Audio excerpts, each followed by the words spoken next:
What methods do professors use to challenge the Bible? Let's say that a kid comes into the classroom at the university and you're the critical professor, okay? So everybody assume that Daryl's not a Christian, but he's studied these books and he's got a different idea and he's responding to what you just said. How would he respond? Well, I think the emphasis would be that there would be a way to try and challenge the earliness of what it is that I'm suggesting. They can't challenge the fact that it's there. It's there. So the question is, how far back does it go? And does it actually put us in contact with Jesus? They're going to emphasize this gap that we've talked about and which stuff's going on.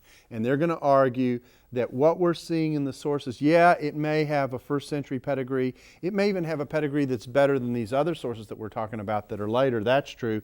But we still haven't touched the finger of the sources to the finger of Jesus. Yeah, but their gap's only 20 to 40 years. So, I mean, it's not like we got a big gap here. And the thing is, you do have Christians establishing churches all around the empire, and you got hymns and you got other things happening. And you got the theology and the core tradition that is going back to the very experiences that come on top of the events. This is what we mentioned in the last show.